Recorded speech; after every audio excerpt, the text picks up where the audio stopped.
So, what call sign are you claiming, Lieutenant Commander? Admiral Robert Harrison's voice cut through the ceremonial hall with barely concealed mockery, his steel-gray eyes gleaming with predatory satisfaction.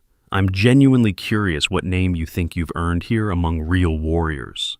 The 6'4" commanding officer stood before the formation of elite SEAL operators like a monument to military dominance, his broad shoulders filling out his dress uniform with the kind of presence that had intimidated subordinates for 3 decades. Every ribbon on his chest told a story of combat excellence, from Fallujah to Kandahar, from classified operations in Somalia to counter-terrorism missions that officially never happened. His weathered face, carved by salt air and desert sun, bore the scars of a man who had earned his authority through blood and sacrifice. Emma Blake remained perfectly still in her dress uniform, her blonde hair pulled into a neat high bun with a few loose curls framing her delicate face. At barely 5'4", she looked almost fragile next to the hardened warriors surrounding her, her fair porcelain skin marked with natural freckles across her cheeks and nose. Her captivating blue eyes held a depth that seemed almost otherworldly, like a princess who had somehow wandered into a gathering of gladiators.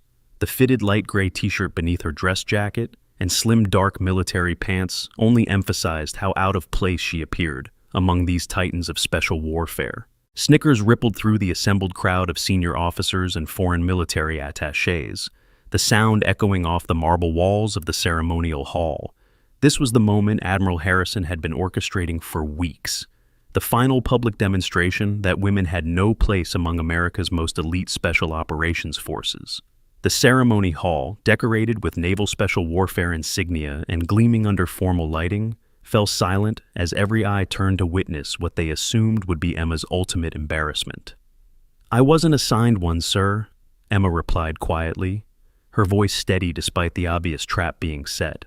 Her composure never wavered, even as phones emerged from the crowd like digital vultures, ready to capture her humiliation for posterity. Admiral Harrison's grin widened, savoring his victory like a predator tasting blood. "Of course not. Call signs are earned through blood, sweat, and proven combat effectiveness. Perhaps you should have stayed in the regular Navy, where standards are more accommodating to your particular limitations." The laughter that followed was harsh and cutting, the sound of men who had never questioned their superiority, enjoying the spectacle of someone they considered beneath them being put in her place. But when Emma lifted her chin and spoke 2 words that would shatter everything Admiral Harrison thought he knew, the ceremonial glass in his hand would slip from nerveless fingers, crashing to the marble floor. Those 2 words would transform mockery into stunned silence, and reveal that the woman they had dismissed as the weakest link was actually the most dangerous person in the room. But that moment was still to come. For now, Emma Blake stood alone in a sea of skeptical faces, carrying secrets that would change everything these elite warriors thought they understood about strength, sacrifice, and what it truly meant to serve. The morning had begun with typical military precision at 0500 hours at the Naval Special Warfare Center in Coronado, California. Emma arrived at the sprawling complex in a beat-up Honda Civic that looked like it belonged to a college student rather than a commissioned officer. As she stepped out of the vehicle, her movements carried an unconscious tactical awareness that spoke of someone who automatically assessed her environment for threats and advantages. Her blue eyes swept the parking lot, noting exit routes, potential cover positions, and the positioning of security cameras with the kind of systematic observation that came from years of operating in hostile territory. The Naval Special Warfare Center stretched before her like a temple to American military might, its modern facilities housing some of the most advanced training equipment in the world. The building complex included everything from Olympic-standard swimming pools to mock urban combat environments, from classified communication centers to medical facilities equipped to handle the unique injuries that came with special operations training. Palm trees swayed in the morning breeze, their fronds creating shifting patterns of shadow and light across the immaculate grounds. Emma adjusted the worn canvas bag slung over her shoulder, its faded fabric and frayed straps marking it as military surplus from another era. Inside, carefully wrapped in an old t-shirt, lay a small metal pin shaped like a black widow spider, its red hourglass marking barely visible against the dark metal. She had carried it for 7 years, through deployments that didn't officially exist and operations that would never appear in any public record. Today, for the first time since receiving it, she might finally have cause to wear it openly. The morning formation was already assembling when Emma approached the designated area, her brown combat boots silent on the concrete despite their worn appearance. The other operators stood in perfect military alignment, their postures reflecting years of discipline and training. These were America's elite, men who had proven themselves in the world's most dangerous conflicts, who had earned their places through trials that broke 90% of those who attempted them. Admiral Harrison moved down the line like a general inspecting his troops before battle, his keen eyes searching for any imperfection that might justify criticism. His reputation for demanding excellence was legendary throughout the special operations community, but those who knew him best understood that his standards had become increasingly focused on proving a particular point about gender integration in elite military units. When he reached Emma, he paused longer than necessary, his steel gray eyes searching for any flaw in her appearance that might justify public correction. Her uniform was immaculate, pressed to perfection, and worn with the kind of attention to detail that spoke of someone who understood the importance of military bearing. Her blonde hair was regulation length and styled appropriately, not a single strand out of place. Her posture was textbook perfect, shoulders back, chin level, eyes focused straight ahead. "Lieutenant Commander Blake," Admiral Harrison said, his voice carrying across the silent formation with the authority of absolute command. "Your cover is precisely 1 centimeter off regulation alignment." The statement was a lie, and everyone present knew it. Emma's dress cover sat perfectly positioned according to military regulations, exactly as it had been taught at the Naval Academy, and reinforced through years of service. But truth was less important than establishing dominance, and Admiral Harrison had spent 30 years perfecting the art of finding fault where none existed. "Yes, sir," Emma replied without hesitation, her voice carrying just the right note of respect and acknowledgement. "I'll correct it immediately, sir." She reached up to adjust her cover, even though no adjustment was needed. The movement was precise and economical, her hands steady despite the obvious injustice of the criticism. There was no protest, no attempt to defend herself, no sign that she considered the Admiral's statement anything other than legitimate feedback from a superior officer. A subtle smirk flickered across the face of Lieutenant Tyler Brooks, positioned 3 spots down from Emma in the formation. The expression conveyed what everyone knew, but none officially acknowledged. Admiral Harrison had made it his personal mission to ensure that the Pentagon's pilot program integrating women into SEAL teams failed spectacularly, and Lieutenant Commander Blake was his primary target. Brooks stood 6'2" with the kind of muscular build that came from years of specialized physical training. His square jaw and confident bearing marked him as someone who had never questioned his place in the world, never doubted that he belonged wherever he found himself. His brown hair was cut in a perfect military fade, and his uniform bore the crisp lines that spoke of someone who understood the importance of military appearance. But beneath the professional exterior lay the casual cruelty of someone who enjoyed watching others struggle, particularly when those others threatened his sense of natural order. Commander Michael Torres, the training officer overseeing this advanced combat leadership program, maintained his professional demeanor despite the obvious tension crackling through the morning air.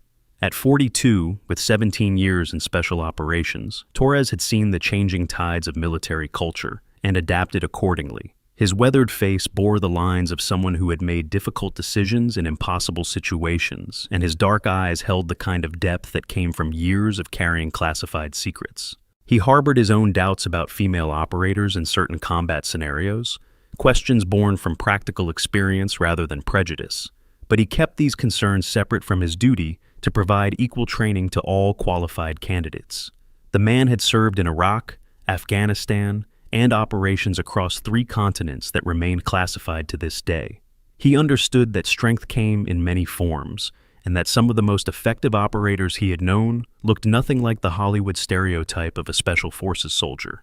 Today's evolution will focus on extended maritime and extraction under enemy observation, Commander Torres announced after Admiral Harrison had completed his inspection ritual. His voice carried the kind of calm authority that came from years of briefing operators before dangerous missions. Full combat load, 15-mile offshore approach, structure infiltration, and package retrieval.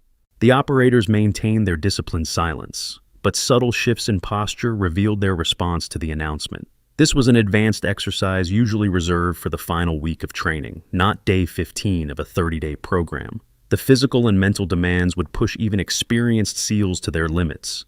requiring not just technical skill, but the kind of mental toughness that separated elite operators from conventional forces. Command has accelerated the timeline, Admiral Harrison added, his eyes briefly flicking toward Emma with unmistakable intent. Some candidates may find the adjustment challenging. The implication wasn't lost on anyone present.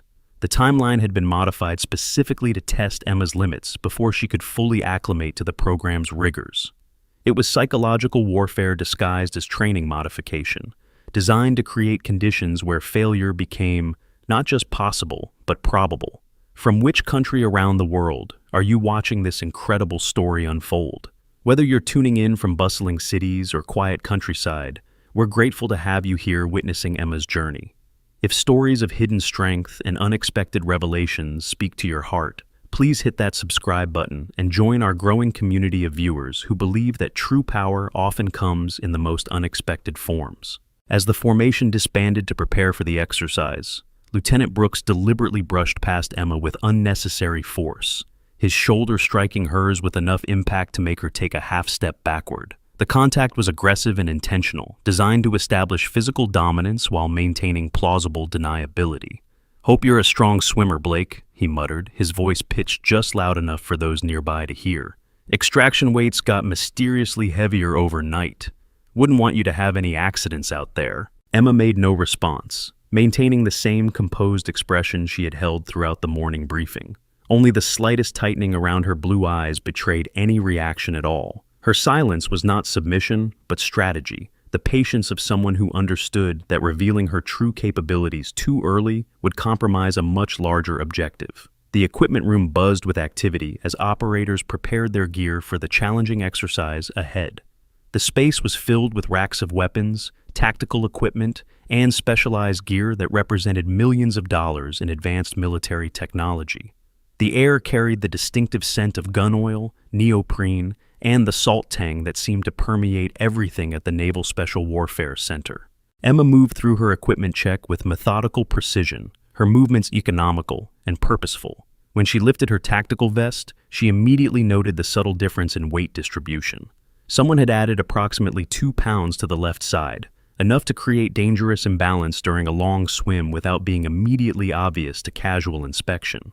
Rather than report the tampering, she silently redistributed the weights, compensating for the sabotage without drawing attention to the discovery.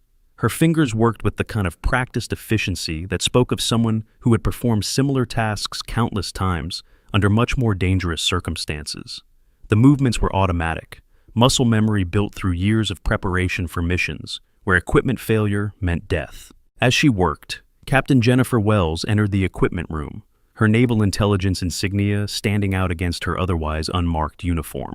Wells was a woman in her mid-30s with sharp features and observant eyes that missed nothing.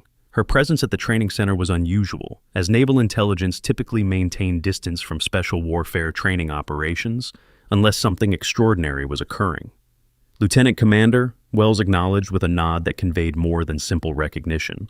Her voice carried undertones that suggested shared knowledge, a connection that went beyond casual military courtesy. "Captain," Emma responded, her tone neutral, but her eyes communicating something unspoken. The brief exchange lasted only seconds, but those watching closely might have detected the subtle signs of a relationship that extended beyond their apparent ranks and positions. Lieutenant Ryan Cooper, observing from across the equipment room, frowned at the interaction.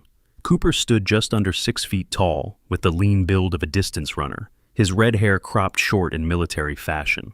His green eyes held an intelligence that had earned him respect among his peers, but also a skepticism that made him question things others took for granted.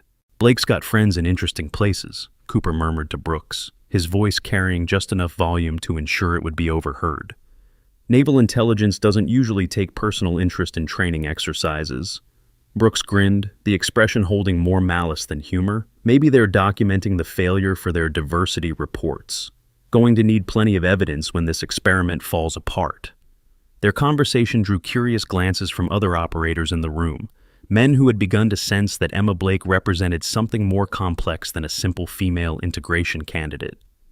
The attention was subtle but persistent, the kind of professional assessment that special operations personnel applied to anything that didn't fit established patterns. As they prepared to board the transport helicopters, a communication officer approached Emma with a secure tablet, its screen protected by multiple layers of encryption. Priority message, Lieutenant Commander, eyes only. She accepted the device, entered a complex authentication code that her fingers seemed to know by heart, and read the message in seconds before returning the tablet. Nothing in her expression revealed the content of the communication, but those watching closely might have noticed the subtle squaring of her shoulders afterward, the unconscious shift in posture that came with receiving mission-critical information. The helicopter's rotor wash created small dust devils as the operators boarded in sequence, their movements reflecting years of air mobility training. The aircraft itself was a modified Black Hawk, equipped with advanced navigation systems and defensive measures that marked it as something more sophisticated than standard military transport. When the aircraft lifted off, Emma's blue eyes tracked its ascent vector with unusual precision, automatically calculating wind speed and direction in a manner that spoke of experience beyond standard naval aviation familiarity. Her assessment was professional and thorough, the kind of automatic evaluation that came from countless helicopter insertions in hostile territory. Commander Torres, seated opposite her in the aircraft's cargo bay, noticed this subtle behavior. His own eyes narrowed slightly as he reassessed the quiet officer whose personnel file contained so many redacted sections and vague references to specialized deployment experience. Something about her automatic assessment patterns suggested training that went far beyond anything provided in conventional naval service. 15 miles offshore, the Pacific Ocean churned with 4-foot swells under overcast skies, creating challenging but not impossible conditions for experienced maritime operators. The gray water stretched endlessly in all directions, its surface broken only by the occasional white cap and the distant outline of cargo ships following established shipping lanes. As the teams prepared to enter the water, Admiral Harrison's voice came through their communication systems with crystalline clarity. Extraction packages are positioned at the northwest corner of the target structure. Teams will compete for retrieval. First team to secure package and return receives priority selection for next month's classified deployment. The announcement changed the exercise dynamics instantly, transforming what had been designed as a collaborative training evolution into a competition that would incentivize the other operators to ensure Emma's team failed. The psychology was simple but effective. Create conditions where her success required overcoming not just the exercise parameters, but active interference from her fellow SEALs. Lieutenant Brooks' team entered the water first, disappearing beneath the surface with practiced efficiency that spoke of countless hours of underwater operations training. Their entry was textbook perfect, no wasted motion or unnecessary splash, the kind of professional execution that had made Navy SEALs legendary throughout the special operations community. Emma's 4-person team followed 30 seconds later, with Emma taking point position, despite not being the designated team leader. The decision was automatic, based on some internal calculation that her teammates couldn't quite understand, but found themselves following anyway. Beneath the waves, the operators moved with the eerie coordination of those who had made the ocean their domain. The green-tinted water provided limited visibility, perhaps 20 feet in optimal conditions, but these men had trained for operations in environments where sight was secondary to other senses. Through the murky water, Emma led her team with hand signals that were subtly different from standard SEAL protocol. The movements were more efficient, more precise, drawing from a lexicon that seemed expanded beyond traditional training. Her techniques carried the kind of refinement that came from operations where detection meant mission failure and mission failure meant death. Lieutenant Marcus Rodriguez, the junior member of her team, noticed the difference immediately. Rodriguez had graduated BUDS training just 8 months earlier, but even with his limited experience, he recognized that Emma's underwater communication style reflected techniques he had only heard rumors about. Techniques supposedly developed for deep cover operations in denied maritime territories. Emma's medical records were stored using advanced military-grade health monitoring systems, featuring encrypted biometric data protection and comprehensive trauma assessment capabilities. The sophisticated digital health platforms utilized by Special Operations medical personnel include real-time physiological tracking, injury documentation protocols, and classified treatment methodologies that ensure complete medical privacy while maintaining operational readiness for elite military units operating in high-risk environments worldwide. When they reached the target structure, a decommissioned oil platform used for training exercises, Emma paused at the submerged entrance. Her team expected her to follow standard protocol, surface reconnaissance, team positioning, synchronized entry. Instead, she made a single hand gesture none of them recognized before disappearing into the structure alone, leaving her confused team to either follow or abandon their point operator. The decision forced her teammates into an impossible situation. Military doctrine demanded that no operator proceed alone into unknown territory, but abandoning their team leader was equally unthinkable. After a moment of hesitation, they followed her into the darkness, their training overriding their confusion about her unauthorized tactics. Inside the platform's flooded lower level, the exercise suddenly felt anything but routine. Visibility dropped to less than 5 feet, and the structure's metal groaned under pressure changes from the rising tide. The sound created an ominous symphony that reminded everyone present that they were operating in an environment where a single mistake could prove fatal. Training sensors on the walls simulated enemy detection systems, programmed to respond to standard SEAL approach vectors and evasion techniques.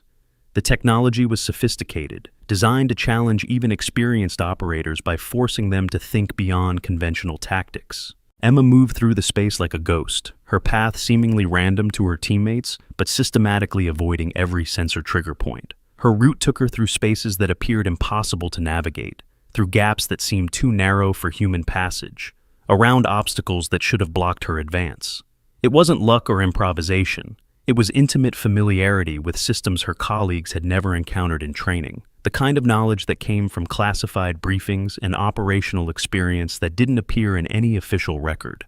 When they reached the package, a weighted case containing classified materials, Lieutenant Brooks's team was already there.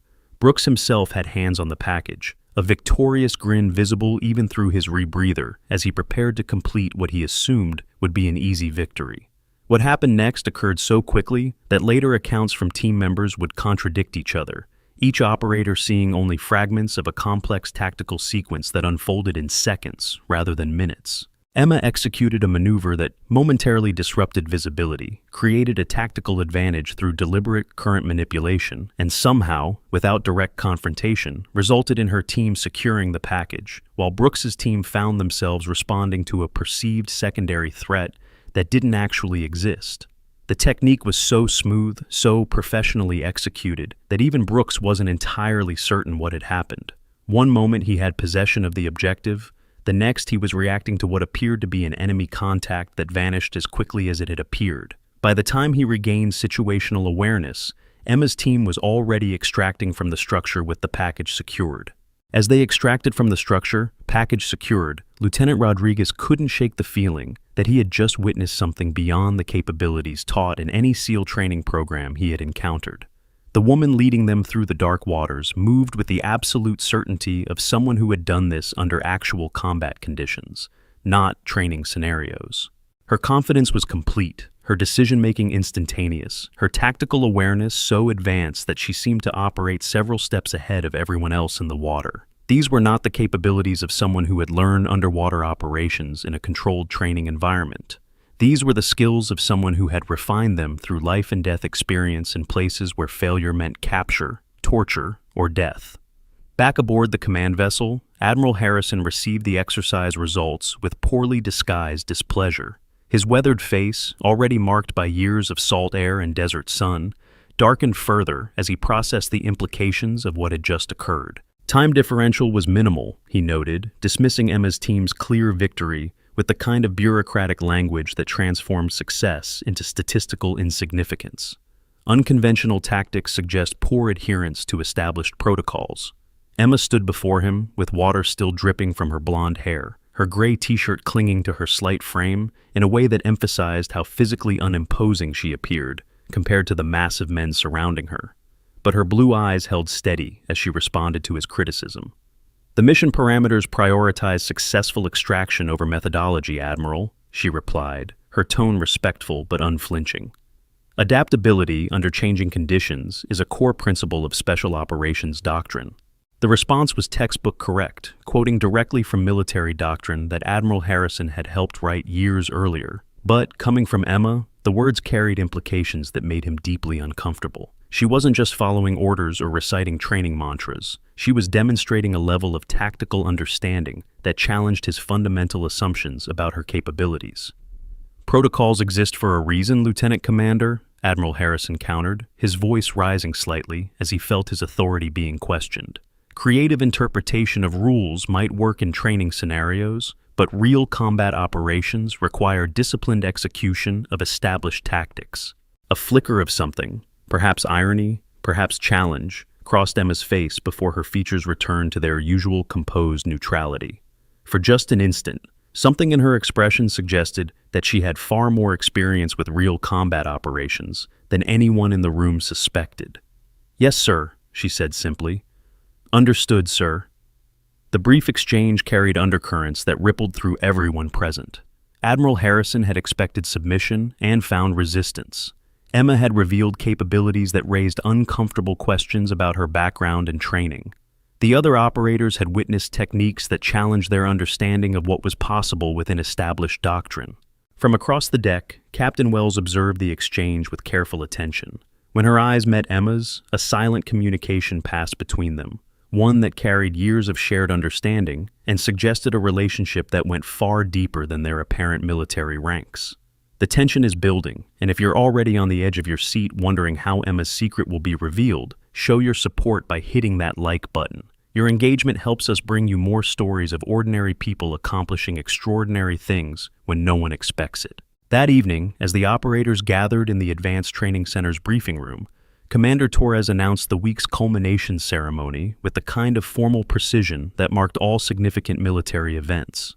As is tradition for this program, he began, his weathered face serious under the fluorescent lighting, each operator who successfully completes advanced combat leadership training receives their official call sign during the final ceremony. These call signs reflect the qualities and achievements that define you as special warfare operators. The room buzzed with subdued energy as the operators contemplated the significance of the upcoming event. Call signs were more than nicknames. They were professional identities that would follow these men throughout their special operations careers, marking them as members of an elite brotherhood that spanned generations of American military service.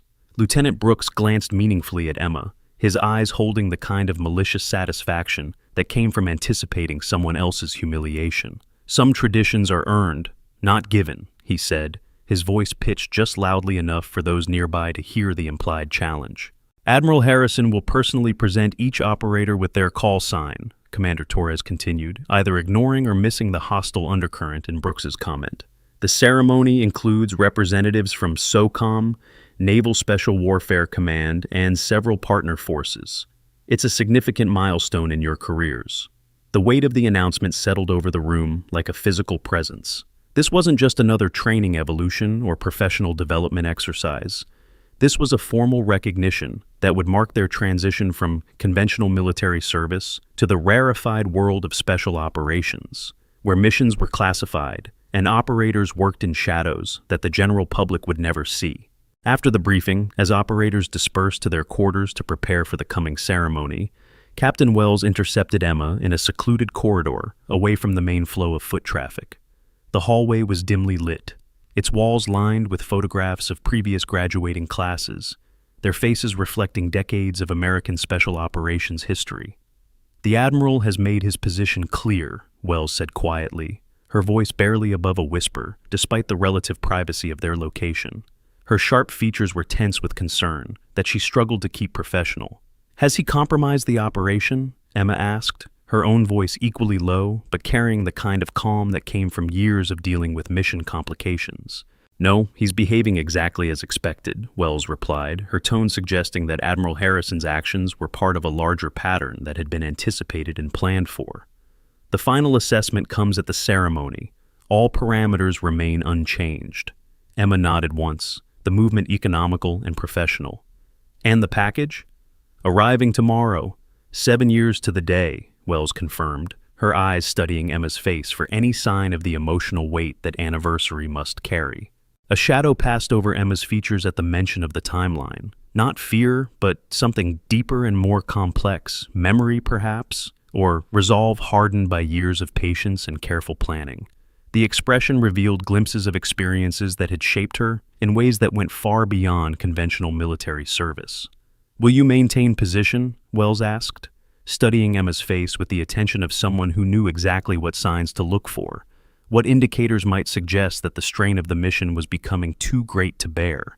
Until the mission is complete, Emma confirmed, her voice carrying the kind of absolute certainty that came from commitments made years earlier under circumstances that demanded nothing less than total dedication. As they parted ways, neither woman noticed Lieutenant Rodriguez standing in the shadows of an adjacent hallway, his expression troubled by the cryptic exchange he had just overheard. Rodriguez was young enough to still believe in the straightforward nature of military service, but experienced enough to recognize when something was happening beyond his understanding.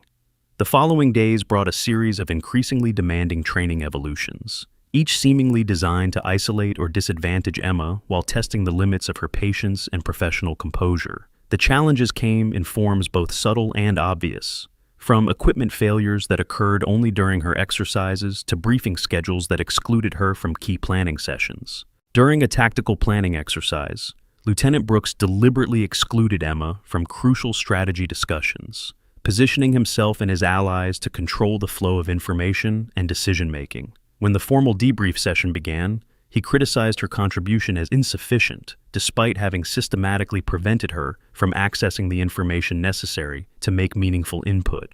Operational planning requires comprehensive situational awareness, Admiral Harrison commented, observing the session with the kind of satisfied attention that came from watching a plan unfold exactly as intended, something that appears to be lacking in certain participants. Commander Torres frowned slightly at the obvious bias, his professional instincts troubled by the departure from standard training protocols. All teams achieved mission objectives within established parameters, he noted with careful neutrality. Lieutenant Commander Blake's team actually registered the lowest casualty projection in the exercise.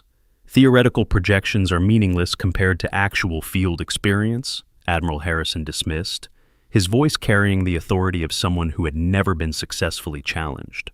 Some types of experience can't be simulated or trained for. They must be lived. The statement hung in the air like a challenge, its implications clear to everyone present.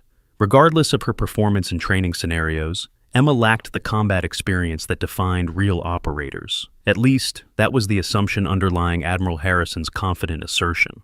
Later that afternoon, as the teams prepared for night infiltration training, Lieutenant Rodriguez approached Emma with the kind of cautious respect that marked him as someone beginning to question his initial assumptions. "Commander," he began hesitantly, waiting until they were relatively isolated from the other operators. "That maneuver you used at the oil platform, I've never seen that approach before." Emma continued checking her equipment, her movements methodical and precise. "Improvisation is sometimes necessary in fluid situations, Lieutenant." "With respect, that wasn't improvisation," Rodriguez pressed, his young face serious with the kind of intensity that came from genuinely trying to understand something important. "That was a practice technique. I've been trying to find it in the advanced tactics manuals, but there's nothing even close." She paused briefly, assessing him with eyes that seemed to weigh not just his words but his character, his discretion, his trustworthiness. "Not everything worth knowing appears in manuals, Lieutenant." "Where did you serve before this assignment?" he asked, the question that had been circulating among the operators since her unusual performance in the underwater extraction exercise. "That information is classified beyond your current access level," she replied. Not unkindly, but with the kind of finality that discouraged further inquiry while simultaneously raising more questions about what classification level would be required to access her service record. Their conversation was interrupted by the arrival of Lieutenant Brooks and several other operators, their body language aggressive and challenging as they approached. Brooks moved with the kind of casual confidence that came from being surrounded by allies, his square jaw set in lines that promised confrontation. "Sharing secrets, Blake?" Brooks asked, his tone carrying the edge of mockery that had become standard in his interactions with Emma. "Or just explaining why you'll need extra time on tonight's evolution?" "Simply discussing equipment configurations, Lieutenant," Emma replied, her voice maintaining the same neutral professionalism she had shown throughout her time at the training center. Brooks's eyes narrowed slightly as he noted the specific layout of Emma's tactical gear, which differed subtly from standard arrangement in ways that suggested either ignorance of proper procedures or knowledge of advanced techniques not taught in conventional training programs. "That's not regulation configuration," he observed, his voice holding the note of someone who had found a legitimate criticism. "It's within acceptable parameters for this evolution," Emma responded calmly, Commander Torres approved the modification during yesterday's equipment briefing. Something in her calm certainty seemed to irritate Brooks more than open defiance would have. Her refusal to be provoked, her consistent professionalism in the face of obvious hostility, suggested either remarkable self-control or the confidence of someone who knew she could handle whatever challenges he might present.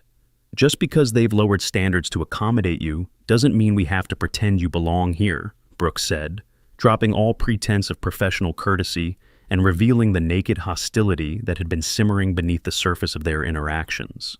Lieutenant Rodriguez tensed, uncomfortable with the open hostility but unwilling to intervene against a superior officer. The situation was delicate, requiring careful navigation of military hierarchy and personal ethics that put junior personnel in impossible positions. Emma simply continued her preparations, offering no visible reaction to the provocation. "We should focus on mission readiness, Lieutenant. The evolution begins in 30 minutes. Brooks moved closer, deliberately invading her personal space in a way designed to intimidate through physical presence. At 6'2" and heavily muscled from years of specialized training, he represented the kind of physical dominance that had served him well throughout his military career. "You think because you've survived 15 days of this program that you understand what it means to be a SEAL," he said, his voice dropping to a harsh whisper that still carried clearly to everyone nearby. "You have no idea what real operators face in the field.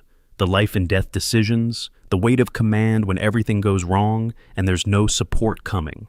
For the first time, a flash of something dangerous appeared in Emma's blue eyes before she controlled the reaction. The expression lasted only a fraction of a second, but it carried implications that made Rodriguez step back unconsciously. "I understand more than you might think, Lieutenant," Emma said quietly, her voice carrying undertones that suggested depths of experience Brooks couldn't begin to fathom. "Prove it then," Brooks challenged, his confidence buoyed by the presence of his supporters and his assumption that Emma's calm exterior reflected weakness rather than strength. "Tonight's evolution, your team against mine, no restrictions, full tactical autonomy. Let's see what you're really made of when the rulebook goes out the window." Commander Torres' voice cut through the tension like a blade through silk. "That's enough, Lieutenant Brooks. This program isn't about personal competitions." "With respect, Commander," Brooks argued, his voice carrying the note of someone who believed he was making a reasonable point. "Competitive pressure reveals true operational capability. Isn't that the point of this entire program?" Torres considered this, his weathered face reflecting the internal calculation of someone weighing training value against potential risks. After a moment, he glanced at Emma with questioning eyes. "Lieutenant Commander, your thoughts?" "I have no objection to Lieutenant Brooks's suggestion," Emma replied with the same calm that had characterized all her responses.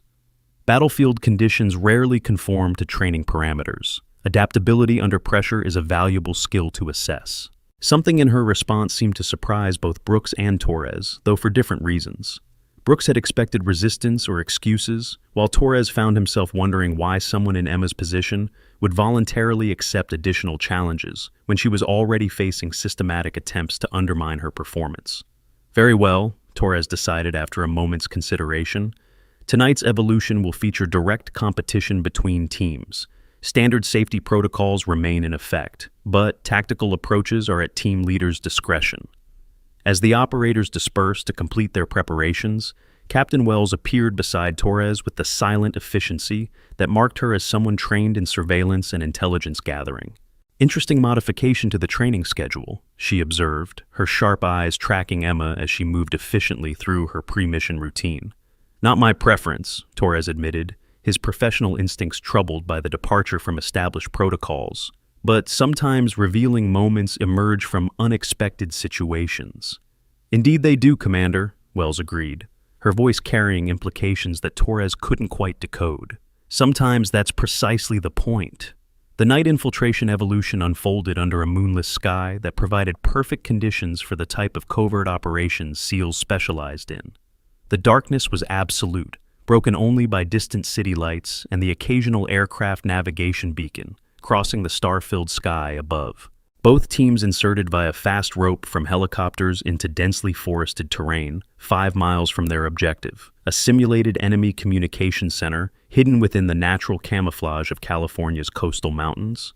The terrain was challenging, but not impossible, requiring careful navigation through brush and rocky outcroppings while maintaining operational security. Brooks's team moved with aggressive confidence, taking the most direct approach possible while maintaining reasonable cover and concealment. Their progress was rapid and efficient, exactly what would be expected from experienced operators who had trained extensively in similar environments. Emma's team, by contrast, seemed to disappear entirely from all monitoring systems. Their tracking beacons showed minimal movement for the first 30 minutes, causing the command center to wonder if they had encountered technical difficulties or become lost in the unfamiliar terrain. Blake's team appears stationary, Admiral Harrison noted, with poorly concealed satisfaction, his voice carrying across the command center with the kind of authority that discouraged contradiction. Perhaps the terrain is proving more challenging than anticipated. Commander Torres studied the tactical display with professional interest, his years of experience suggesting alternative explanations for the apparent lack of movement. Their position suggests they may be gathering intelligence rather than moving directly toward the objective. Or they're stuck and too proud to call for assistance, Admiral Harrison suggested, his tone carrying the dismissive certainty of someone who had already decided on the most likely explanation. Captain Wells's expression remained neutral as she observed the tracking data, but only someone looking very closely might have noticed the slight tension around her eyes as the minutes ticked by with no apparent movement from Emma's team. At the 1-hour mark, Lieutenant Brooks's team had covered nearly 70% of the distance to the objective. Their progress textbook perfect for a standard SEAL insertion. The terrain had slowed them somewhat, but their navigation was precise and their tactical movement reflected years of training in similar environments. They will reach the objective at least 30 minutes before Blake's team even gets close, Admiral Harrison predicted, with the satisfaction of someone watching a carefully orchestrated plan unfold exactly as intended. This should conclusively demonstrate the performance differential I've been documenting. The words had barely left his mouth when the tactical display erupted with alerts and warning indicators. The simulated enemy communication center, which should have been unaware of any approaching forces, had suddenly gone to high alert status, its defensive systems activated and search patterns initiated. "What happened?" Admiral Harrison demanded, his voice sharp with surprise and anger. "Did someone trip a sensor?" Commander Torres' weathered brow furrowed as he studied the incoming data streams, his experience with electronic warfare making him uniquely qualified to interpret the complex information flowing across multiple screens. "Negative," he replied, his voice carrying the note of someone trying to understand an unexpected development. The alert appears to have been triggered by communications intercept, not physical detection. As they watched the tactical display, Brooks's team was forced into defensive positioning, their carefully planned approach now compromised by the enemy's awareness of their presence. The element of surprise essential to mission success was completely lost, forcing them to adapt to a situation that had deteriorated rapidly and unexpectedly. "Where the hell is Blake's team?" Admiral Harrison asked, scanning the tactical display for any indication of their position or status. The answer came moments later, as new alerts flashed across the screen in rapid succession. The communication center's security systems were failing in sequence, their carefully designed defenses disabled by what appeared to be a coordinated electronic and physical breach from an unexpected vector. "They're already inside," Torres realized, genuine surprise evident in his voice despite years of experience with unconventional tactics. But how? Their beacons never showed approach movement. Captain Wells' expression remained carefully neutral, her intelligence background allowing her to maintain professional composure, even while witnessing something that challenged conventional understanding of what was possible within established tactical doctrine. "Perhaps Lieutenant Commander Blake found an alternative approach method," she suggested, her voice carrying the kind of diplomatic neutrality that neither confirmed nor denied knowledge of what had actually occurred. Within minutes, the simulation showed Emma's team had secured the objective and neutralized all opposition without firing a single simulated shot, their success achieved through methods that none of the observers could readily identify or explain. Meanwhile, Brooks's team remained pinned down by superior enemy forces, unable to advance or retreat without sustaining significant casualties. The command center fell silent as the implications became clear to everyone present. Not only had Emma's team succeeded where Brooks's experienced operators had failed, but they had done so using tactics that none of the observers, including Admiral Harrison, could readily identify or explain. "I want a full debrief immediately upon their extraction," Admiral Harrison ordered, his voice tight with barely controlled anger and confusion. This evolution was clearly compromised somehow. Captain Wells and Commander Torres exchanged a brief glance before returning their attention to the tactical display, where Emma's team was now executing a textbook extraction, moving with the same ghost-like efficiency that had characterized their entire operation. "Yes, sir," Torres responded with professional courtesy that masked his own growing curiosity about the quiet officer whose capabilities seemed to extend far beyond anything documented in her official service record. "I'm certainly interested to hear Lieutenant Commander Blake's explanation of her team's approach." As the exercise concluded and teams prepared for extraction, the questions raised by Emma's performance would only multiply. Her success had been too complete, too professional, too far beyond the capabilities that should have been possible given her apparent background and training. But those questions would have to wait for tomorrow's debrief. For now, Emma Blake remained an enigma wrapped in military courtesy, carrying secrets that could change everything these elite warriors thought they understood about strength, capability, and what it truly meant to serve in the shadows where America's most dangerous enemies operated. The night air was cool as the helicopters approached for extraction, their rotor wash creating small dust clouds that danced in the aircraft's landing lights. Emma sat quietly with her team, her blonde hair now pulled back in a practical ponytail, her gray t-shirt bearing the dirt and sweat of a mission accomplished. But as she looked up at the star-filled sky, her blue eyes reflected depths of experience that went far beyond this training exercise. Somewhere in those depths lay the truth about who she really was, what she had done, and why she was really here among these elite warriors who had no idea they were in the presence of a legend. That truth would emerge soon enough, in a ceremony that would transform everything.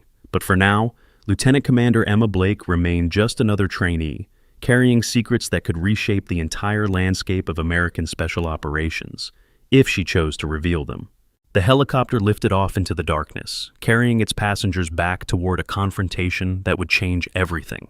In less than 24 hours, the woman they had dismissed as the weakest link would speak 2 words that would make an admiral collapse in shock and reveal that sometimes the most dangerous warriors are those who appear most vulnerable. But that moment was still to come, and Emma Blake would maintain her careful facade just a little longer, until the perfect moment arrived to show these elite operators what Iron Widow really meant.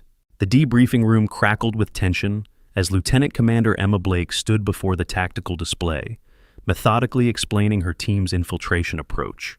Admiral Harrison sat at the center of the observation table, his weathered fingers steepled before him, steel gray eyes narrowed with barely contained suspicion. "We utilized a non-standard insertion technique," Emma explained, her voice measured and professional, despite the obvious hostility radiating from her audience. "By diverting along this ravine system, we avoided the primary sensor grid entirely. That ravine doesn't appear on standard topographical maps," Commander Torres noted, studying the display with genuine professional interest. His years of experience had taught him to recognize when something didn't fit established patterns. "It's a seasonal drainage feature," Emma replied without hesitation, her blue eyes steady as she met his gaze. "Only visible during certain months or after studying historical satellite imagery." Lieutenant Brooks leaned forward, his earlier confidence replaced by reluctant curiosity mixed with lingering hostility. "Even accounting for the ravine, your team covered that distance in impossible time. We employed a modified equipment configuration," Emma continued, displaying images of her team's gear arrangements with the same calm professionalism she had maintained throughout the exercise. "By redistributing weight and utilizing alternative carry methods, we increased movement efficiency by approximately 22%. Admiral Harrison's jaw tightened visibly, his weathered face darkening with the kind of anger that came from having his assumptions challenged. "These modifications aren't part of standard SEAL tactical doctrine." "No, sir," Emma acknowledged, her voice carrying just the right note of respect while offering no apology for her methods. "They're adaptations developed for specific operational requirements. They remain within regulatory parameters while optimizing performance for this particular terrain profile." "And the communications intercept that compromised Lieutenant Brooks's team," Torres pressed, his professional curiosity overriding his usual diplomatic caution. "How exactly did you manage that without specialized equipment?"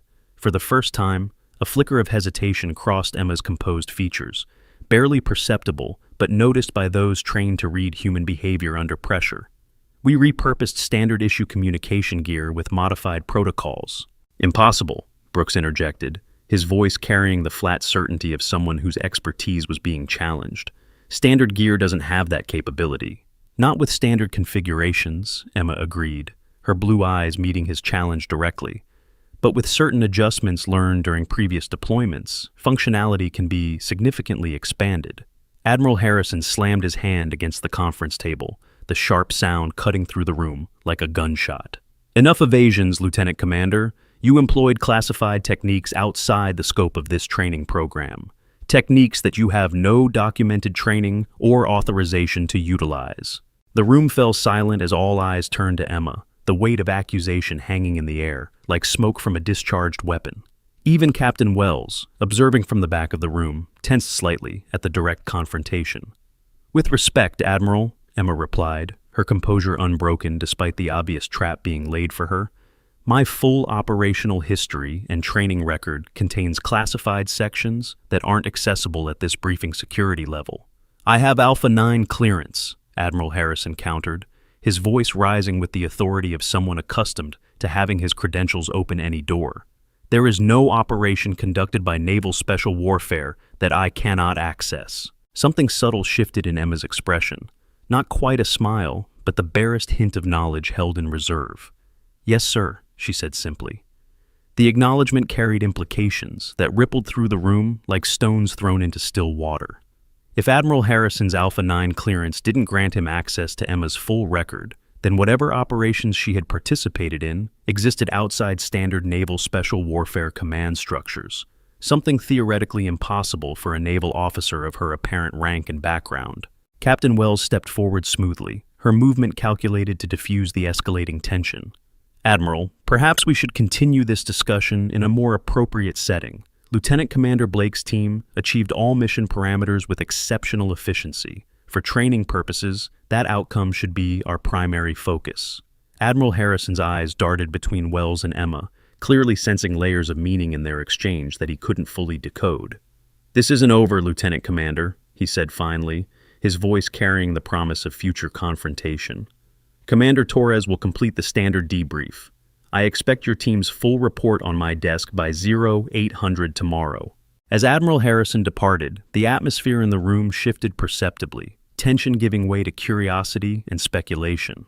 Lieutenant Brooks studied Emma with new intensity, reassessing everything he thought he knew about the quiet officer who had just outmaneuvered his experienced team, using tactics he couldn't identify despite years of special operations experience. Dismissed, Commander Torres announced after completing the formal debrief requirements. Excellent work by both teams under challenging conditions. As the operators filed out, Lieutenant Rodriguez lingered behind, waiting until he could approach Emma privately. The young SEAL's bings reflected the kind of troubled curiosity that came from witnessing something that challenged fundamental assumptions. That drainage ravine, he said quietly when they were alone, it doesn't appear in historical satellite imagery either. I checked. Emma regarded him steadily, her blue eyes reflecting depths that seemed far older than her apparent years. You have good attention to detail, Lieutenant.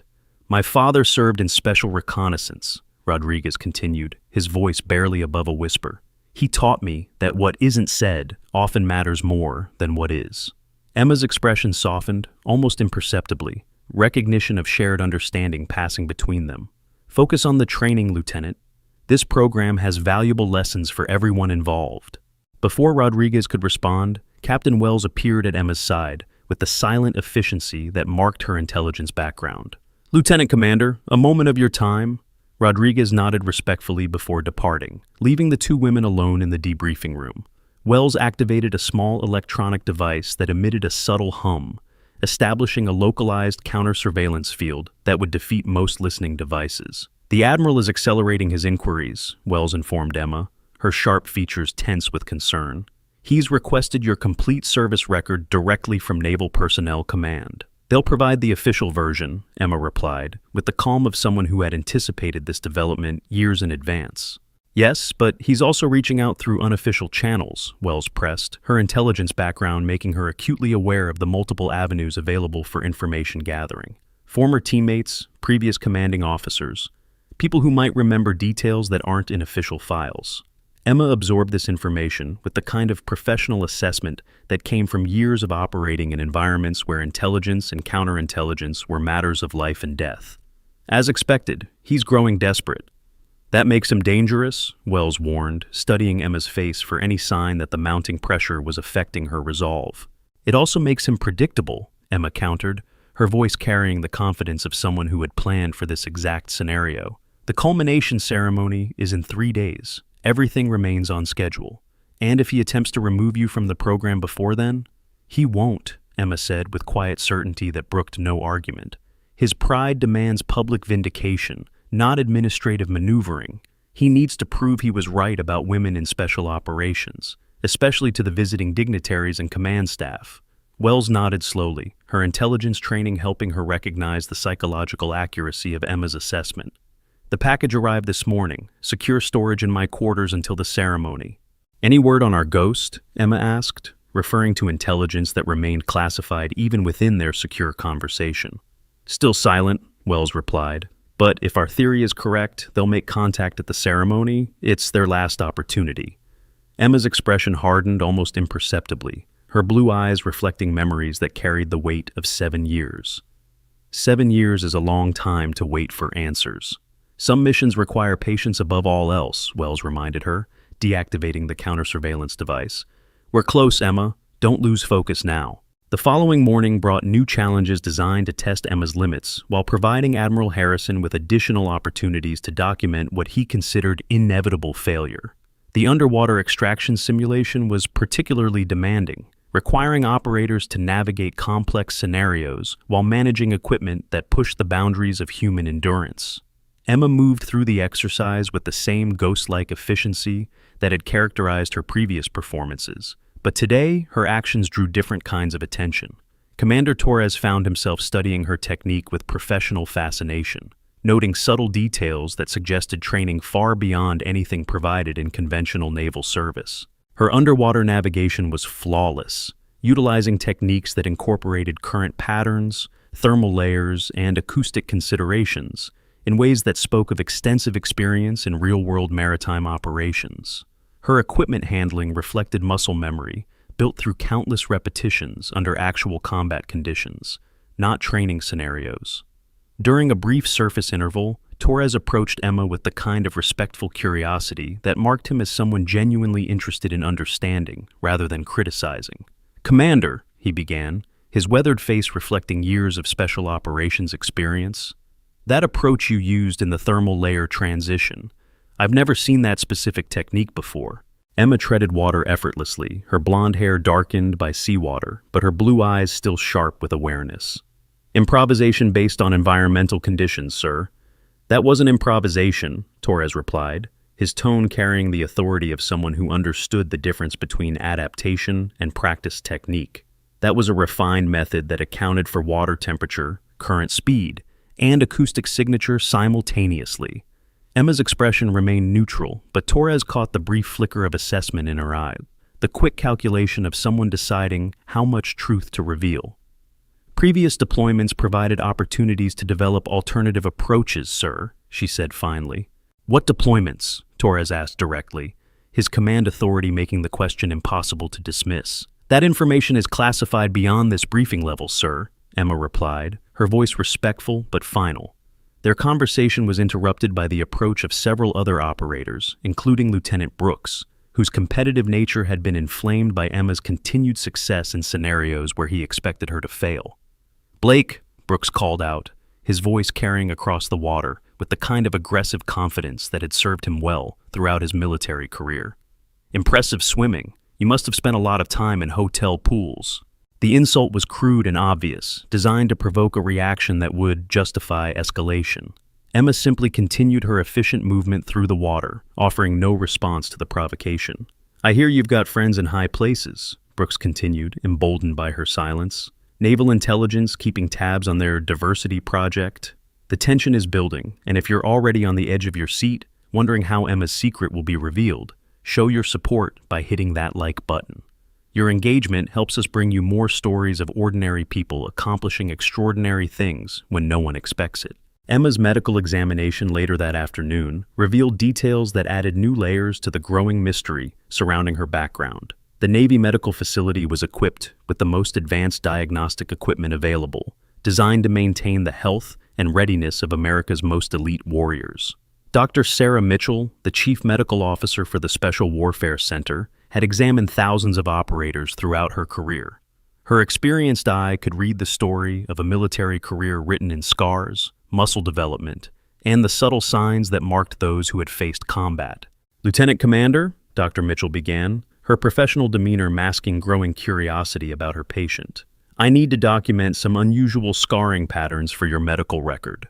Emma lay on the examination table wearing standard medical attire, her fair skin revealing marks that told a story of violence survived and injuries overcome. The scars were precisely located, professionally treated, and bore the characteristics of wounds received in combat rather than training accidents.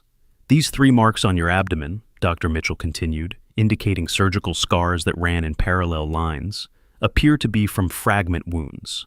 The entry angles suggest they occurred during the same incident." "Training accident, doctor," Emma replied, her voice carrying just the right note of embarrassment that such incidents typically caused professional soldiers. Dr. Mitchell frowned, her years of experience allowing her to recognize inconsistencies in patient histories. "The surgical technique used to repair these wounds is quite advanced, the kind of precision work typically associated with battlefield surgery under extreme conditions." Emma's blue eyes remained steady, offering no additional information despite the obvious questions raised by the medical findings. "There's also evidence of extensive reconstructive work on your left shoulder," Dr. Mitchell noted, examining X-rays that revealed surgical repairs invisible to casual observation. "Multiple pins, grafted tissue, complete rotation reconstruction. This represents months of rehabilitation." "I recover quickly, doctor," Emma said simply. The examination continued in professional silence, but Dr. Mitchell's growing fascination was evident in the thoroughness of her documentation. By the time the appointment concluded, Emma's medical file contained notations that would have raised questions at any other facility. But the Naval Special Warfare Center was accustomed to treating operators whose service records contained classified elements. The medical staff understood that some injuries occurred during operations that couldn't be discussed, in places that didn't officially exist, during missions that never happened. As Emma prepared to leave, Dr. Mitchell made one final observation that would prove significant in the coming days. "Commander," she said, her voice carrying the note of someone who had recognized something important, "the pattern of your injuries suggests exposure to specialized combat scenarios, the kind of trauma typically associated with classified special operations." Emma paused at the door, her hand resting on the handle. "Thank you for your professionalism, doctor."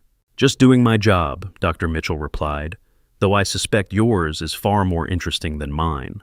The following evening brought the final training evolution before the culmination ceremony. The exercise was designed as a complex urban assault scenario, requiring teams to navigate multiple buildings while completing objectives under simulated enemy fire. Emma's performance continued to exceed all reasonable expectations, while raising uncomfortable questions about the source of her capabilities. Her building clearing techniques reflected advanced tactical training that went far beyond conventional military instruction. Her movement patterns spoke of someone who had refined these skills through repeated exposure to actual combat situations. During a particularly challenging sequence, structural damage from the exercise created a genuine emergency when a support beam collapsed, trapping one of the operators beneath debris too heavy for manual removal. Lieutenant Cooper found himself pinned beneath concrete and steel, his legs trapped and his air supply limited by dust and debris. The training scenario became secondary to the very real possibility of serious injury or death. Emma reached the scene first, her assessment of the situation instantaneous and comprehensive. Rather than calling for assistance or following standard emergency protocols, she immediately began implementing a rescue technique that utilized leverage principles and equipment, repurposing in ways that shouldn't have been possible given the available resources. Working with mechanical precision, she created an improvised lifting system using climbing gear, structural supports, and physics calculations that freed Cooper in less than 5 minutes. The technique was so sophisticated, so professionally executed, that it could only have come from extensive training in urban rescue operations. "How did you know how to do that?" Cooper asked, as medical personnel examined him for injuries. His young face reflected a mixture of gratitude and confusion that would become common among those who witnessed Emma's capabilities. "Engineering background," Emma replied, though her answer raised more questions than it answered. Commander Torres, who had observed the entire rescue, made a decision that would accelerate the timeline for revelation.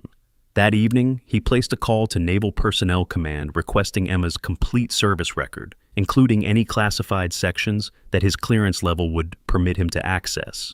The response he received 24 hours later would change his understanding of everything he thought he knew about the quiet officer who had been systematically demonstrating capabilities that challenged the boundaries of what seemed possible. The culmination ceremony hall gleamed under carefully directed lighting, Naval Special Warfare Command having spared no expense for this particular event. The Utilitarian Training Center auditorium had been transformed into a space worthy of the distinguished guests in attendance, its walls lined with flags representing decades of American Special Operations history. American flags flanked a ceremonial stage where the SEAL Trident was displayed prominently, its golden surface reflecting the formal lighting in ways that emphasized the significance of the symbol.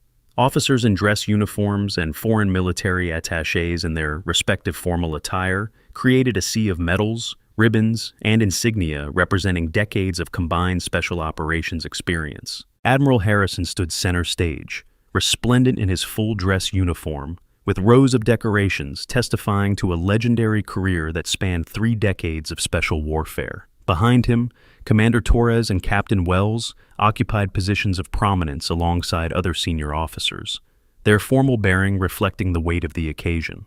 The graduating operators sat in the front row, their posture reflecting the discipline that had carried them through the grueling Advanced Combat Leadership Program.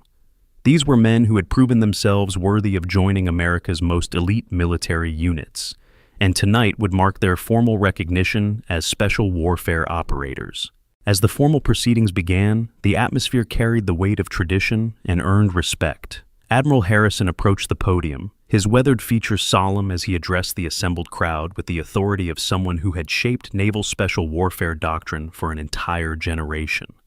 "For over 60 years," he began, his voice carrying clearly throughout the hall, "naval special warfare operators have represented the pinnacle of American military capability. The men and now women who earn the right to serve in these units do so through extraordinary demonstration of physical strength, tactical expertise, and unwavering character." His emphasis on the phrase, "and now women," was subtle but unmistakable, especially to those familiar with his views on gender integration. The words carried undertones that would prove prophetic in ways none of the assembled guests could anticipate. "Tonight, we continue a tradition that dates back to the earliest days of naval special warfare," Admiral Harrison continued. "Each operator receives their call sign, a name that will follow them throughout their special operations career. These names aren't chosen lightly. They reflect the essence of the operator, often commemorating a defining moment that revealed their true character under pressure." The ceremony proceeded with practiced precision, each element choreographed to reflect the gravity of the occasion. One by one, operators were called forward alphabetically, despite the previous announcement regarding seniority order, a change that caused subtle reactions among the graduating class. Each received a ceremonial chalice containing salt water, symbolizing the element in which SEALs were born, the tradition connecting them to every naval special warfare operator who had come before. As they drank, Admiral Harrison announced their call sign and its significance, the words marking their transition from conventional military service to the shadows where Special Operations Forces conducted their most dangerous missions. "Lieutenant Tyler Brooks," Admiral Harrison announced when Brooks's turn came, his voice carrying approval that had been notably absent during Emma's training. "Your instructors and peers recognize your exceptional leadership during the urban assault training evolution, where your decision-making under extreme conditions ensured your entire team's survival. You will be known as Beacon." Brooks accepted the chalice with evident pride, drinking the salt water before exchanging a salute with Admiral Harrison that spoke of mutual respect and shared understanding of what it meant to serve in special operations. As the ceremony continued, the operator's row gradually emptied until only Emma remained seated. The change in order had been yet another calculated move to isolate her at the conclusion, a final public reminder of her outsider status among these elite warriors.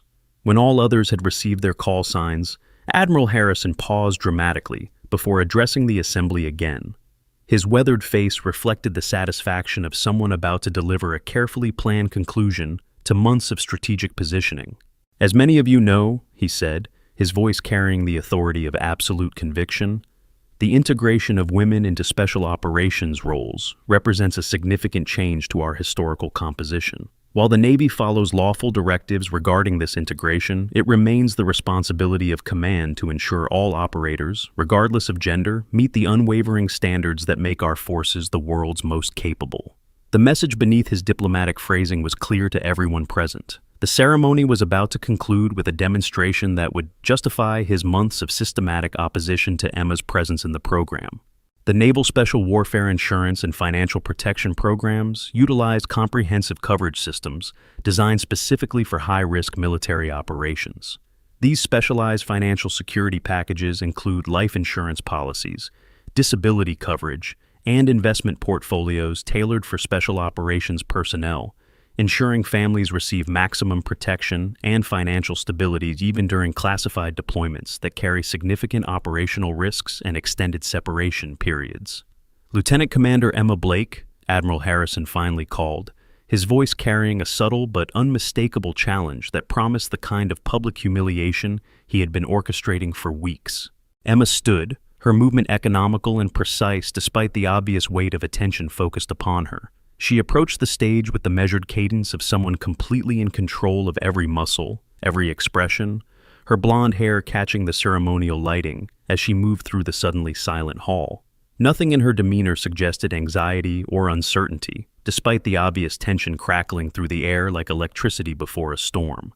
Her blue eyes remained steady, her fair skin unmarked by the flush of nervousness that might be expected under such circumstances. Admiral Harrison held the ceremonial chalice, studying Emma with eyes that had assessed countless operators throughout his career.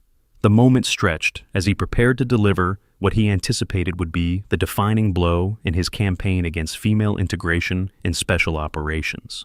"Lieutenant Commander," he said, his voice carrying the authority of 3 decades in special warfare, "you have participated in our advanced combat leadership program for the requisite period. Before assigning your call sign, perhaps you could share with our distinguished guests your most significant operational achievement to date." The request deviated from established protocol in ways that made several senior officers shift uncomfortably in their seats. No other operator had been asked to justify their presence or qualifications in front of assembled dignitaries and foreign observers. A subtle murmur passed through the audience as the impropriety registered with those familiar with military ceremony and tradition. This wasn't standard procedure. This was public interrogation designed to expose perceived inadequacy. Emma's expression remained perfectly composed, her blue eyes steady as she met Admiral Harrison's challenge directly. "With respect, Admiral, my operational history includes classified deployments that cannot be discussed in this setting." A thin smile crossed Admiral Harrison's weathered face, the expression holding more satisfaction than humor. "Of course, most convenient." He turned slightly to address the audience, his voice carrying the tone of someone making an important point. "Call signs reflect achievement, character, proven ability under fire. They are earned through demonstrable exceptional service." Admiral Harrison returned his attention to Emma, extending the chalice with a gesture that managed to be both formally correct and subtly dismissive. "Nevertheless, tradition must be observed. Lieutenant Commander Blake, what call sign have you been assigned by your instructors and peers?" The question was designed as a trap that should have been impossible to escape. As a recent transfer to the program who had been systematically isolated, Emma hadn't been included in the call sign deliberations that typically preceded the ceremony. By established protocol, she should have had no answer. The room held its collective breath, anticipating her embarrassment and the satisfying conclusion to Admiral Harrison's months of careful planning. Even those who had come to respect Emma's abilities expected this moment to reinforce the fundamental message that she remained an outsider to their brotherhood. What's about to happen will change everything these officers thought they knew about strength and capability. If you can feel the anticipation building, make sure you're subscribed because this revelation is going to be absolutely incredible, and you won't want to miss what happens next. Emma accepted the chalice with steady hands, her blue eyes never leaving Admiral Harrison's face. When she spoke, her voice carried clearly throughout the silent hall, each word dropping into the expectant silence like stones into still water. "Iron Widow, sir." The two words fell into absolute silence that seemed to stretch for eternity. For a moment, it seemed as though the entire room had been suddenly evacuated of air, leaving only the echo of Emma's voice hanging in the ceremonial space. Admiral Harrison's expression shifted from smug certainty to confusion to dawning horror in the span of heartbeats. The ceremonial chalice slipped from his fingers, crashing to the stage floor and shattering into glittering fragments that scattered across the polished wood like fallen stars. Salt water spread across the stage in dark patterns that reflected the overhead lighting, the sound of destruction echoing through the hall with shocking finality. Admiral Harrison staggered backward, his weathered face draining of color as recognition flooded through him like ice water in his veins. "That's not possible," he whispered, all pretense of ceremony forgotten, as his mind struggled to process what he had just heard. "Iron Widow is a classified designation. You can't possibly—" "7 years ago," Emma continued, her voice steady and clear enough to carry throughout the now silent hall, 6 SEAL operators were captured during a compromised intelligence operation in North Korea. They were held at a black site facility designated Songjuan, presumed unrecoverable due to the political sensitivity of their presence in denied territory. Color continued to drain from Admiral Harrison's face as memories he had tried to bury flooded back with devastating clarity. His hand moved to the edge of the podium for support as his legs threatened to give way beneath him. "Those operators included then Captain Robert Harrison," Emma continued, her blue eyes holding his with inexorable certainty. "After official rescue operations were deemed too risky, a specialized asset with the designation Iron Widow executed an unsanctioned extraction, recovering all 6 operators despite sustaining significant injuries during the mission." From the audience, Lieutenant Cooper stood suddenly, recognition transforming his features as pieces of a 7-year-old puzzle finally fell into place. "You carried me 3 miles through mountain terrain with a broken femur," he said, his voice thick with emotion that threatened to overwhelm his military bearing. "I never saw your face. They told us you were a local asset." Captain Wells stepped forward then, removing her naval intelligence insignia to reveal the stars of a rear admiral that had been hidden beneath. "Lieutenant Commander Blake's identity as Iron Widow has remained classified at the highest levels for operational security. Her placement in this program was the final phase of a 7-year counterintelligence operation to identify the source of the original mission compromise." Admiral Harrison swayed visibly, his face ashen as the full implications of what was being revealed crashed over him like a physical blow. "This is irregular," he managed, though his voice had lost all authority. "This ceremony has protocols." "Indeed it does, Admiral," Rear Admiral Wells interrupted, her voice carrying the kind of authority that brooked no argument. "Protocols that don't include singling out specific operators for public humiliation based on personal bias." From his position in the audience, Commander Torres stood, followed by 2 other operators who had been part of the captured team in North Korea. As one, they rendered a formal salute to Emma, not the casual acknowledgement of ceremony, but the profound respect offered to someone who had saved their lives at great personal risk. The gesture spread through the room like wildfire, as other special operators recognized the significance of what was unfolding. Within moments, nearly every military member present was standing at attention, saluting the woman they had just discovered was a living legend within their community. Admiral Harrison sank slowly into the chair behind him, the weight of recognition and shame visible in every line of his body. His carefully orchestrated humiliation had transformed into his own public undoing, the trap he had set now closing around him with devastating precision.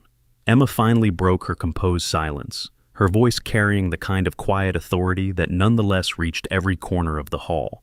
"Permission to address the assembly, Admiral Wells." With Admiral Harrison clearly incapacitated by shock, Wells nodded formally. "Granted, Commander." Turning to face the still-standing audience, Emma spoke with quiet authority that commanded absolute attention.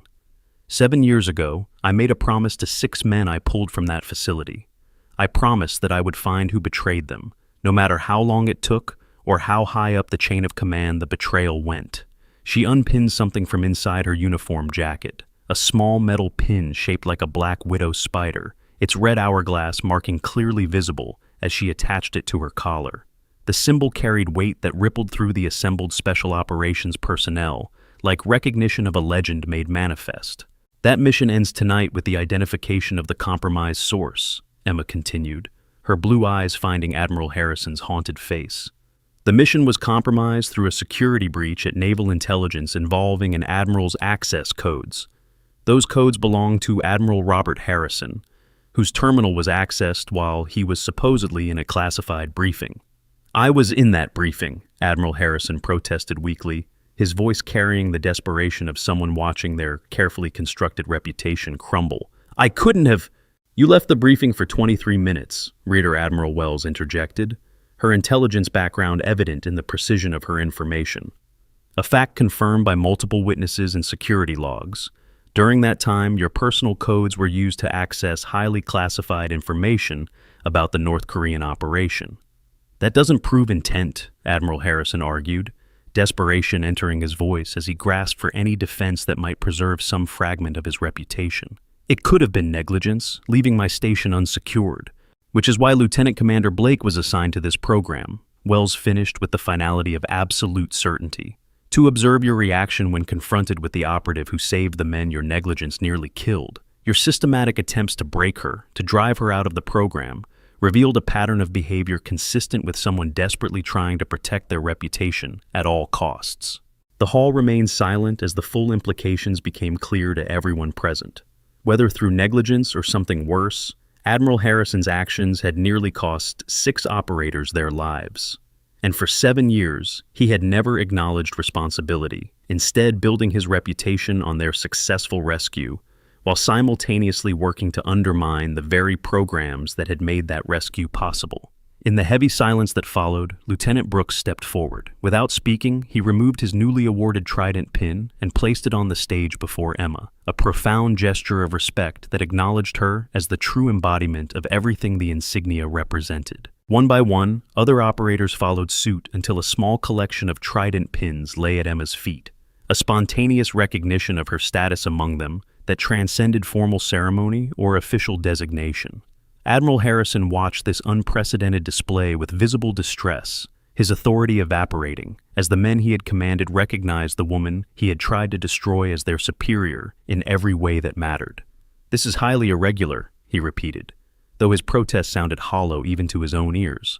"On the contrary, Admiral," Rear Admiral Wells replied with the satisfaction of someone watching justice finally served, "it is the most authentic expression of special warfare values I've witnessed in decades.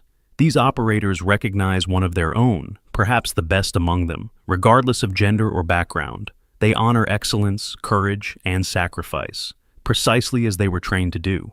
Turning to Emma, Wells continued with formal precision that marked the moment as historically significant. "Lieutenant Commander Emma Blake, call sign Iron Widow, you have completed the Advanced Combat Leadership Program with distinction. Your operational record, including 7 classified extractions and the Song Juan recovery mission, places you among the most accomplished special operators in naval history." She extended a small case containing a special warfare insignia modified with a small red hourglass symbol, a unique recognition that had never been awarded before and would likely never be awarded again. "By authority of Naval Special Warfare Command, and with the concurrence of the Joint Chiefs, you are hereby officially designated as the first female operator in the Naval Special Warfare Development Group, effective immediately." As Emma accepted the insignia, the room erupted in applause. Not the polite acknowledgement of ceremony, but the genuine recognition of those who understood exactly what they were witnessing. A moment when truth and justice aligned to correct years of misconception and prejudice. Following the ceremony, military legal education and leadership development programs would become essential for addressing discrimination and ensuring equal treatment protocols. Advanced professional development courses focusing on military law, equal opportunity regulations, and leadership accountability provide comprehensive training for senior officers, helping create inclusive environments while maintaining operational excellence and combat readiness throughout all special operations units. In the aftermath of the ceremony, the training center buzzed with activity as security personnel discreetly escorted Admiral Harrison to a waiting vehicle for transport to Naval Intelligence Headquarters. The official story would involve his sudden retirement for health reasons, but everyone who had witnessed the evening's events understood the reality. Lieutenant Brooks approached Emma as she stood speaking quietly with Rear Admiral Wells, his earlier hostility replaced by something approaching genuine respect tinged with profound embarrassment. "Commander," he acknowledged, waiting respectfully until their conversation concluded before stepping forward. "I owe you an apology. Several, actually." Emma studied him with the same calm assessment she brought to everything, her blue eyes reflecting depths of experience that he was only beginning to understand. "You were operating under false assumptions, Lieutenant. We all do sometimes." "Not just about you," Brooks clarified, his voice carrying the weight of someone confronting uncomfortable truths about himself. "About what strength looks like, about who belongs in these units." He hesitated before continuing. "I never saw your face that night in North Korea. You wore a tactical mask the entire time, but I remember your voice when you told me I wasn't going to die in that place. I've carried that promise with me for 7 years without knowing who made it." "The promise is what mattered," Emma replied, her voice carrying the wisdom of someone who understood that individual recognition was less important than mission accomplishment. "Not who gave it." "Maybe," Brooks acknowledged, his earlier arrogance replaced by something approaching humility. "But knowing now changes things for all of us." He gestured to the other operators who had been part of her program, now gathered in small groups, their body language and expressions completely transformed from the dismissive attitude they had shown weeks earlier. Lieutenant Rodriguez approached next, his young face reflecting newfound respect, tinged with lingering curiosity about the woman who had systematically demonstrated capabilities that challenged everything he thought he understood about special operations. "Commander," he said, his voice carrying the kind of professional respect that had been notably absent during her time in training. "If you don't mind my asking, how did you maintain cover for so long, even under the extreme conditions Admiral Harrison created?" A hint of what might have been amusement flickered across Emma's usually composed features. "SEAL training teaches endurance under pressure, Lieutenant. I simply applied those lessons in a different context." "Will you be staying with the program now?" Rodriguez asked, genuine hope evident in his voice. Before Emma could answer, Rear Admiral Wells rejoined them with the kind of measured approach that suggested official business rather than casual conversation. "Lieutenant Commander Blake has a new assignment effective immediately," Wells announced. "Her experience will be invaluable in reshaping our special operations protocols for future integrated teams." As others gathered to offer their congratulations and respect, Emma maintained the same composed demeanor she had shown throughout the program. Only those who knew her best might have detected the subtle signs of emotion beneath her controlled exterior, a sense of mission completed and promises kept. If this story of hidden identity and well-deserved recognition moved you, there are more incredible tales waiting in our playlist. Click that notification bell so you never miss stories that remind us to look beyond appearances and recognize true heroism wherever it appears. Later that evening, in the privacy of her quarters, Emma finally allowed herself a moment of genuine reaction. She removed the widow's spider pin from her collar, studying it in the dim light, a tangible symbol of 7 years dedicated to a single purpose. A knock at her door preceded the appearance of Rear Admiral Wells, whose official debrief was scheduled for 0800 hours the following morning. "The official debrief is scheduled for 0800 tomorrow," Wells informed her, settling into a chair with the kind of relaxed posture that marked the end of a long and successful operation. "Naval Intelligence will want a complete accounting of the investigation and your conclusions regarding Admiral Harrison's involvement." "Was it worth it?" Emma asked quietly, the question not directly related to administrative details, but to something more fundamental about the cost of justice and the price of truth. Wells understood the real question immediately, her intelligence background helping her recognize the deeper implications of what they had accomplished. "You saved 6 lives that night in Songjuan," Wells replied with the certainty of someone who had access to classified information that painted the full picture. "And by completing this mission, you've likely saved countless more who would have been compromised by the Admiral's continued negligence or worse. So, yes, Commander, it was worth it." Emma nodded slowly, replacing the pin in its case with the careful attention of someone handling something precious. "What happens next?" "That's largely up to you," Wells replied, her voice carrying the note of someone offering genuine choice rather than issuing orders. "Your cover identity is no longer necessary. Your actual service record will be restored to active status with all the opportunities that entails. Tonight changed perceptions that no amount of policy directives could have accomplished alone." Wells smiled slightly. the expression carrying satisfaction that went beyond professional accomplishment. You've opened doors that will never close again, Emma, for yourself and for every woman who follows. 1 month later, the Advanced Combat Leadership Program welcomed its newest cohort, 20 operators who stood at attention as Commander Torres conducted the initial briefing. Among them were 2 female lieutenants, their expressions reflecting the same disciplined focus as their male counterparts. At the front of the room stood Lieutenant Commander Emma Blake, her uniform now bearing the specialized insignia of her new position as program instructor. The small widow spider pin remained on her collar, no longer hidden, but worn as an official recognition of her call sign and the legend it represented. This program will test every aspect of your capabilities as special warfare operators, she began, her quiet voice commanding immediate attention from every person in the room. You will be evaluated not on where you came from or what you look like, but on what you can contribute to your team and how you perform under pressure. Her blue eyes swept across the assembled operators, lingering briefly on the female lieutenants whose presence represented the beginning of a new chapter in naval special warfare history. Some of you may have heard stories about the recent changes in our command structure and training philosophy, Emma continued, her voice carrying the authority of someone who had earned her position through extraordinary service. Let me be clear, the standards have not been lowered or altered. What has changed is our recognition that excellence comes in different forms and that true operational capability transcends traditional expectations. Lieutenant Brooks, now serving as an assistant instructor, stood at the side of the room. His attitude toward the program and its mission had been completely transformed from his previous perspective, representing the kind of institutional change that rippled outward from individual recognition. Over the next 30 days, you will be pushed beyond what you believe possible, Emma told the new cohort. You will fail. You will succeed. You will learn that your preconceptions about yourself and others are often your greatest limitation. She paused, allowing her words to settle across the silent room like stones dropped into still water. And when you complete this program, you will understand what truly matters in special operations.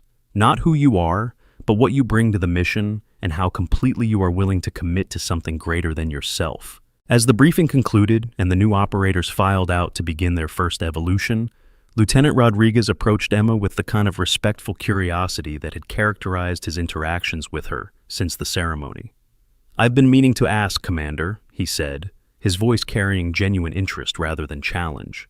"That night in North Korea, when you extracted Admiral Harrison's team against impossible odds, how did you know it could be done?" Emma considered him thoughtfully before answering, her blue eyes reflecting depths of experience that had shaped her understanding of what was possible when necessity met unwavering commitment. "I didn't know it could be done, Lieutenant," she replied with the honesty that had always characterized her approach to impossible challenges. "I simply knew it had to be done, and that was enough." The simple statement encapsulated everything that had defined her career and her approach to seemingly insurmountable obstacles, an understanding that now formed the foundation of her teaching philosophy and would influence generations of special operators who would follow. As she watched the new cohort begin their journey, Emma recognized that her own journey had come full circle.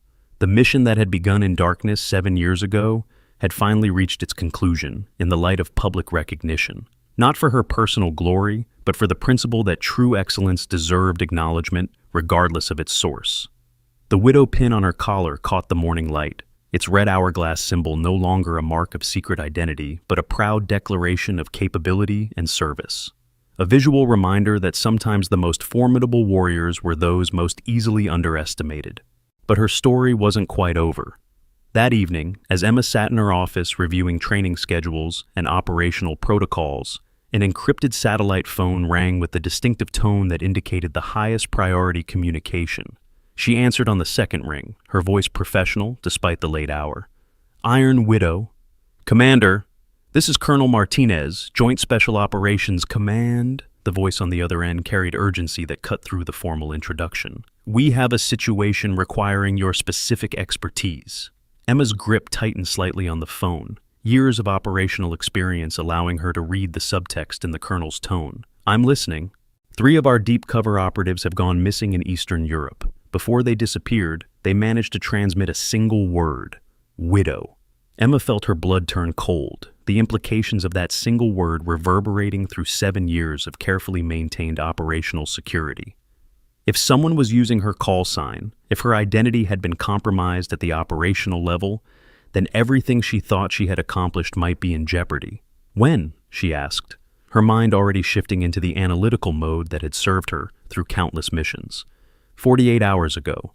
We need you operational in 12 hours. Full tactical autonomy, unlimited resources. Emma looked out her office window at the peaceful landscape of the Naval Special Warfare Center, knowing it might be the last moment of tranquility she would have for a very long time. Mission parameters? Classified until your wheels up, Colonel Martinez replied. But Emma, if our intelligence is correct, this connects to operations you thought were finished 7 years ago. The connection hit her like a physical blow. Song Hwan, the North Korean extraction. Someone from that mission was still out there, still operating, still using information that should have died with the collapse of that network. Coordinates? She asked, already moving toward the secure locker where her operational equipment waited. Inbound to your location, full mission briefing en route to staging area. Emma ended the call and stood quietly for a moment, looking at the photograph on her desk. The same one she had carried for 7 years, showing her younger self standing next to a man whose face was deliberately obscured. The mission she thought was over was apparently just beginning its next phase. She removed the widow spider pin from her collar, studying it one final time in the office lighting. Tomorrow, she would return to the shadows where Iron Widow had been forged, where legends were made and some never returned. The phone rang again, this time with a different tone. Emma answered without checking the caller identification. Iron Widow responding, she said, her voice carrying the absolute certainty of someone who had found her true calling. Send coordinates. As she prepared for what might be her most dangerous mission yet, Emma Blake understood that some legends never truly end. They simply evolve, adapt, and rise to meet whatever challenges await in the darkness where America's most dangerous enemies operated. The tremor in her hands was gone now, replaced by the steady confidence of someone who had finally stopped hiding who she really was. Iron Widow was no longer a secret identity to be protected. It was a promise to be kept, a legend to be lived, and a reminder that sometimes the most powerful warriors were those who appeared most vulnerable. The night was calling, and Iron Widow was ready to answer. Outside her window, the lights of Coronado twinkled like earthbound stars, each one representing lives protected by the shadows, where operators like her worked unseen. The peaceful base would continue its mission of forging elite warriors, but now with a new understanding of what strength truly looked like.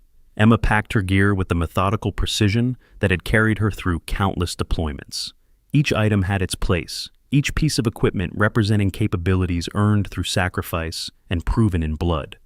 The Widow spider pin went into a secure pocket close to her heart, not hidden this time, but protected.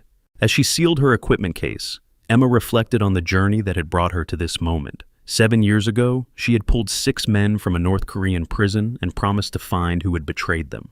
Tonight, that promise had been kept, but the mission continued in ways she hadn't anticipated. The encrypted phone buzzed with final coordinates. Somewhere in Eastern Europe, operatives were missing, and her call sign had surfaced in enemy communications. The past refused to stay buried, and Iron Widow would once again step into the darkness to bring her people home. Some legends were born in ceremony and tradition. Others were forged in moments when ordinary people chose to do extraordinary things because someone had to. Emma Blake had learned the difference, and she carried that knowledge into whatever shadows awaited. The legend of Iron Widow was far from over.